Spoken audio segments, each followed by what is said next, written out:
సొంత స్క్రిప్ట్ అంటే గెలిచినప్పుడు జనంలోకి వెళ్ళి తిరిగి నవరత్నాలంటే జనం ఓట్లేశారు. మళ్ళీ ఆ జనాన్ని మర్చిపోయి వాళ్ళకి దూరం అయిపోయి ఇదంతా ఉంటే దూరం అయ్యాడు. ఇప్పుడు హోదా లేదంటే చంద్రబాబు ఒక మాట అన్నాడు, హోదా ఇవ్వడం అనేది ప్రజలు ఇవ్వాలి, ప్రజలు తీసేశారు. సో జనము ఈ మధ్యలో ఉండాల్సిన సంబంధం లేకుండా పోయిన తర్వాత జనం ఇచ్చారు, జనం తీసేశారు. ఒకరు అన్నారు మిత్రుడు, 23 మంది ఎమ్మెల్యేలు పోతే కూడా నిస్సందేహంగా శాసనసభకు వచ్చి ఇది వరకు మాట్లాడాడు, తర్వాత మానేశాడు. ఇప్పుడు ఎందుకు ఆయన ఈ విధంగా దూరంగా ఉండిపోతున్నాడు అంటే ఒక భయం ఉంది.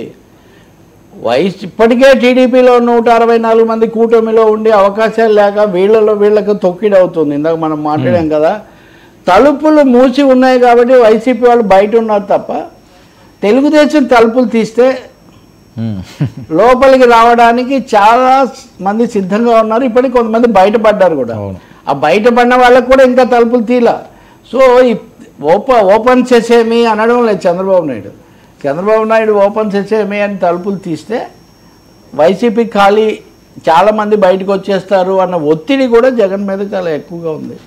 దానివల్ల ఈ కార్యక్రమం తప్ప ఏదో ఉద్యమాలు, ఆందోళనలు, నిరసనలు ప్రజల్లోకి రావాలన్న ధోరణి మటుకు కనిపించడం లేదని.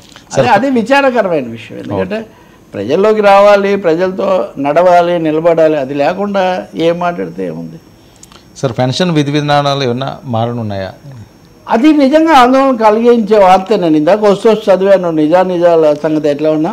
3 లక్షల మంది అర్హత లేని వాళ్ళు పెన్షన్లు పొందుతున్నారు, వీళ్ళందరికీ తగ్గించాల్సి వస్తుందని ఆ సంబంధిత మంత్రి ఒక మాట అన్నారు. ఇది కాకుండా 26 రకాల పెన్షన్స్ ఇస్తున్నారు. 64 లక్షల మంది సుమారుగా ఈ పెన్షన్లు పొందుతున్నారు. కొత్తగా దరఖాస్తు చేసుకోమన్నారు. అలా చేసుకున్న వాళ్ళు 2 లక్షల మంది ఉన్నారు. దాదాపు గత డిసెంబర్ నుంచి జగన్ ప్రభుత్వం ఉండగానే కొత్త పెన్షన్లు ఇవ్వడం ఆపేశారు. ఇప్పుడు ప్రతి వాళ్ళకు వయసు పెరుగుతూ ఉంటుంది, ఇవి కూడా పెరుగుతుంటాయి కదా, తెలుసు, అవసరాలు కూడా రావచ్చు. కాబట్టి పెన్షన్లకు మళ్ళీ కొత్తగా దరఖాస్తులు తీసుకుంటాము డిసెంబర్ వరకు. అంటే కొత్త సంవత్సరంలో కొత్త పెన్షన్లు. ఓకే. మరి 3 లక్షల మందికి అనర్హులు, 2 లక్షల మంది దరఖాస్తులు చేసుకున్న వాళ్ళు, ఇన్ని లక్షల మందిలో ఒక విధమైన ఆందోళన, కొంత భయం వచ్చేటటువంటి ఒక అవకాశం ఉంది. సో వీళ్ళకు స్పష్టత ఇవ్వడంతో పాటు వీలైనంతవరకు సంక్షేమ పథకాలు విస్తరించడం తప్ప కుదించడం మంచిది కాదు. అనర్హులు ఇప్పుడు ఉదాహరణగా ఆయన అన్నాడు, వికలాంగుల కోటాలో కొంతమంది అనర్హులు తీసుకుంటున్నారని. అదేమన్నా నిజమైతే అటువంటి వాళ్ళు వికలాంగులు అని తెలిసిపోయే విషయమే కదా అది. కానీ ముందే ముద్రలు వేస్తే మటుకు అందరిలో భయం వస్తుంది. ఎందుకంటే ఆధారపడి బతుకుతుంటారు ముసలాళ్ళు, లేకపోతే ఈ శారీరకమైన లోపాలు ఉన్నవాళ్ళు.